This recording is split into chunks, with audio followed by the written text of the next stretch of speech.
Comment করছেন pizza কীভাবে বানায় দেখাইতে। তো দেখতে দেখুন, এটা পিৎজা একটা সাহান লইলাম, তারপরে একটা আটা নিতে উপরে একটা সাহানের উপরে, তারপর রোলিং করে আমি সুন্দর মতন কাটে নিলাম। তো আপনারা দেখতে থাকুন তারপরে কী করি। তারপরে একটু টমেটোর সস, একটু মরিচের সস দিয়ে দিলাম।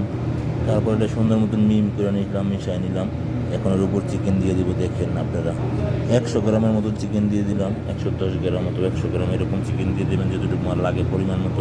তারপরে দিয়ে দিলাম কয়েক পিস ফিলফিল রুমি, মানে মরিচ, ফটকা মরিচ, বড় মরিচ যেটি বলে। তারপরে আরও দিয়ে দিলাম টমেটো 5-7 পিস। তারপরে দিয়ে দিলাম আপনার জৈতন, এই জায়গায় জৈতন ফল। এখন আরেকটা জিনিস বাকি আছে। তারপরে সাথে দিয়ে দিলাম আপনার ওই যে যৌবন মোজারেল্লা বলে চিজ, মানে পিৎজার উপরে যেটা থাকে। তো চিজ দেওয়া হয়ে গেলে আমার বানানোর প্রতিদিন হয়ে যাবে। আশা করি ভিডিওটা সবার কাছে ভালো লাগছে। তো ভালো লাগলে নতুন নতুন রেসিপি দেখতে চাইলে অবশ্যই আমার সাথে দেখবেন। এই যে হয়ে গেছে, এখন এদের মিশিংয়ের ভিতরে দিয়ে দিচ্ছি। এখন দেখুন, তো ভালো লাগলে অবশ্যই লাইক কমেন্ট করে থাকবেন নতুন নতুন রেসিপি পাইতে।